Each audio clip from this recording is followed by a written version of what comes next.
I watched $16,000 disappear from my accounts in under an hour, a machete pressed against my neck, and the woman I'd been talking to all night, she just sat there, watching. This is how they got me, and if you're not careful, you could be next. My name is Leo. I'm a software engineer from Germany. I know about phishing scams. I know about credit card skimmers. I literally work in tech. I thought I was too smart, too careful, too aware for something like this to ever happen to me. I was wrong. What I'm about to share with you isn't just a warning about Medellin. It's about how professional criminals operate everywhere in the world, how they study you, how they lower your guard, and how a perfect night can turn into your worst nightmare in the span of a single car ride. Before we dive in, quick favor. If this story helps even one person avoid what happened to me, it's worth sharing. Hit that subscribe button so more people can see this. Trust me, you'll want to stick around for what comes next. I started my Latin American adventure in Panama City for a week, then a few days in Bocas del Toro. I worked from beachside cafes during the day, wandered through sunset streets at night. Everything felt right. Everything felt like I'd finally cracked the code to living life on my own terms. Then came Colombia. If you've spent any time in digital nomad circles, you've heard about Medellin. It's the spot. Perfect weather year-round, mountain views that make you feel like you're living in a postcard, cost of living that makes your salary feel like wealth, fast internet, modern infrastructure. It's basically designed for people like us. I booked an Airbnb with a window view, set up my workstation, and sent my clients the standard message, working from a different time zone for a bit. Life was good. On my second day, I decided to check out the legendary Parque Lleras. This is where everything starts. This is the moment where I made the first mistake that would eventually cost me $16,000. Can you spot where I went wrong? Parque Lleras at night it's electric. If you've seen the videos, you know what I'm talking about. Lights cascading down hillsides, bars stacked on top of each other, music pouring from every doorway, competing for your attention. It looks like a festival that never ends. I wasn't planning to get wasted, just one or two drinks. Feel the energy, go home. That was the plan. I picked a bar just off the main strip, busy enough to feel alive, but not so chaotic that I couldn't relax. Reggaeton pulsing through the speakers, bartenders moving at lightning speed, tourists pretending to be locals, locals pretending to tolerate tourists. I ordered a drink and just watched. That's when she appeared. Daniela. She took the seat next to me like she owned it. Long dark hair, confident but not aggressive. That easy half smile that says, I've seen this place 100 times, but I'm still enjoying myself. You're not from here, she said. Not flirty, just stating a fact. Germany, I told her. First time in Medellin. And we started talking. Here's the thing you need to understand. It didn't feel like a trap. It felt like luck. Like one of those magical travel moments where you meet someone cool and the night just flows. She asked how I liked the city, how long I was staying, what I did for work, normal conversation. I told her I was a software engineer working remotely while traveling through Latin America, mentioned Panama, told her Colombia had been on my bucket list forever. She listened, really listened, asked follow-up questions. Nothing that felt intrusive or weird. We had a couple of drinks, a shot, a beer, slow pacing, nothing crazy. She danced a little, pulled me onto the floor for one song, then came back to sit close and continue our conversation. No pressure, no hard sell, no let's get a bottle, just good vibes, and that's exactly what lowered my guard. Now, I want you to pause here and ask yourself, what would you have done in this situation? Because I promise you, in that moment, surrounded by music and laughter and the excitement of a new city, you would have made the same choice I did. Because what came next erased any illusion I had about being in control. Around 2 a.m., she leaned in close. Are you alone at your place? Yeah, I said. I want to spend more time with you. Let's do an after party. Here's this beautiful, smart, attentive woman who wants to continue the night with me. In that moment, in that bar, with that energy. How do you say no to that? I didn't. I pulled out my phone to order an Uber. Her hand touched my arm. No. Taxi is faster, she said quickly. At this hour, Uber takes forever. It's safe. You're with me. I hesitated, just for a second. We walked over to the corner by the pharmacy where a few taxis were waiting. She went ahead and started talking to one of the drivers, her Spanish quick and fluent. I caught maybe one word in 5, just enough to know it wasn't small talk. Then they both looked at me, just for a moment.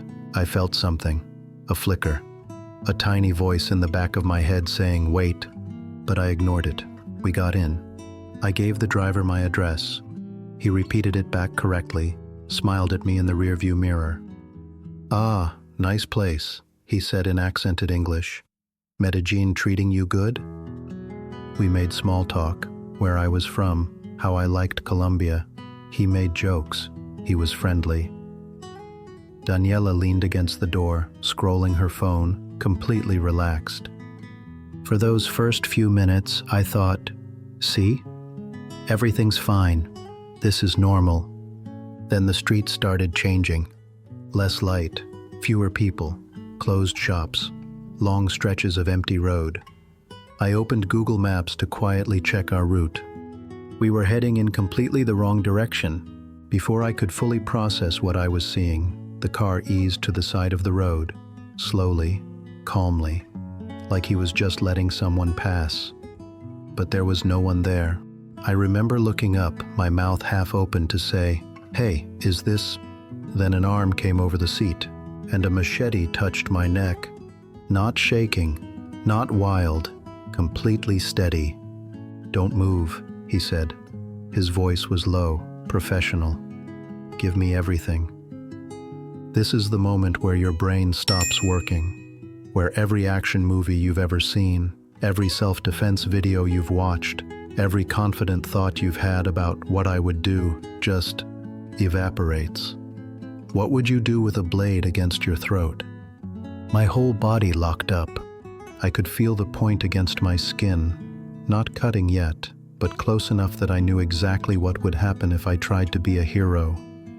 I looked at Daniela, waiting for her to scream, to gasp, to show any sign of shock or fear. Nothing. She just watched me. No surprise, no confusion, no concern. That's when I understood. I handed over my phone, my wallet, my credit cards, my cash. He checked everything with one hand while keeping the machete in place with the other. Methodical, practiced, like he'd done this 1,000 times. He wasn't rushed. He knew exactly what he was doing. Then, in one smooth motion, he pulled the machete away, unlocked my door, and told me to get out. The taxi rolled off into the darkness. Daniela stayed inside. She never turned around. I found myself on an empty street I'd never seen before. No bars, no taxis, no familiar landmarks, just metal shutters, buzzing streetlights, and that ringing silence you get right after something inside you breaks. I walked toward a residential building with a security guard at the entrance. He stepped out the moment he saw me. I must have looked destroyed. No phone, no wallet, hands shaking, trying to keep my voice steady while explaining what happened in broken Spanish. He didn't act surprised. He sighed, like he'd seen this exact situation play out before, multiple times. He let me use his phone, helped me arrange a ride back to my Airbnb, made sure I got in the car safely. That small act of kindness from a stranger kept me from completely falling apart right there on that street. When I got back to my place, I still had my keys. That was the only reason I wasn't locked out of my own apartment. I went straight to my laptop, blocked the cards, changed passwords, damage control mode. I logged into my accounts, and my heart dropped. Because what I saw on that screen was worse than the robbery itself. They hadn't just stolen my cards. They'd already been using them, and they were really good at it. There they were, A chain of transactions, one after another, all within less than an hour of the robbery. Random purchases, online payments, digital charges, different stores, different platforms, not small amounts, not testing the cards, full-scale spending. They hit both cards, my business credit card and my personal one, like they knew exactly what they were doing, because they did. By the time I managed to freeze everything, contact the banks, file the fraud reports, they'd taken close to $16,000. Gone.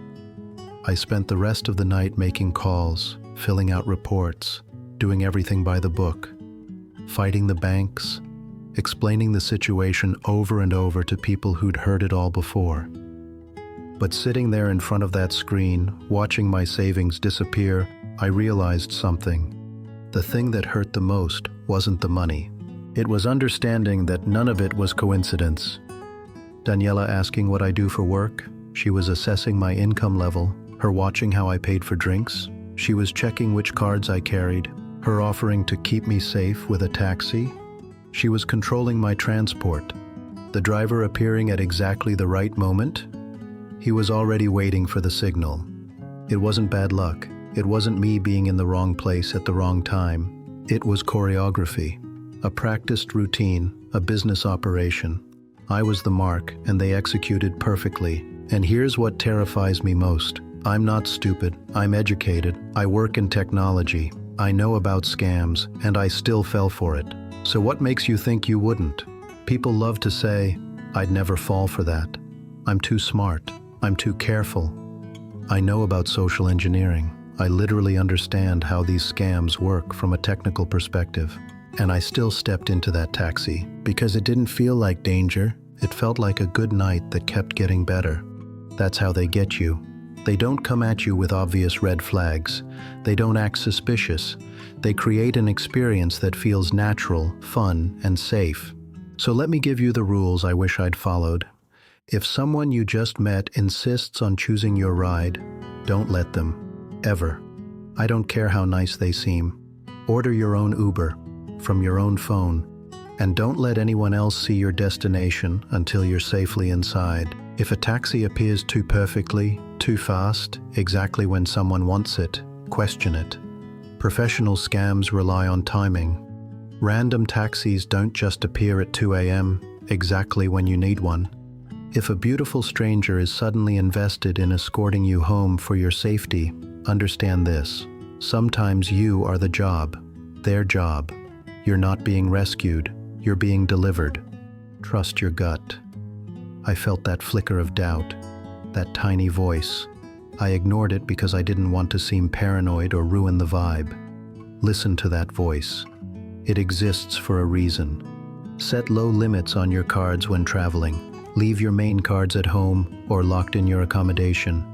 Only carry a travel card with just enough for the night. If they get it, they can't drain your life savings. Look, I'm not here to tell you that Colombia is evil. It's not. There are incredible people there, beautiful culture, warmth, life, joy, but there are also networks, professional, organized networks that study travelers. They know your patterns, your assumptions, your weaknesses. They don't need you to be stupid, they just need you to relax. I trusted the wrong person, and in return, I lost $16,000, I had a machete at my throat, and I lost that naive confidence that said, I'd never be that guy. Don't be that guy. Control your transportation. Watch who's watching you. And remember, sometimes the most dangerous part of the night is the moment you think you're safe. If this story made you think twice about your own safety while traveling, do me a favor.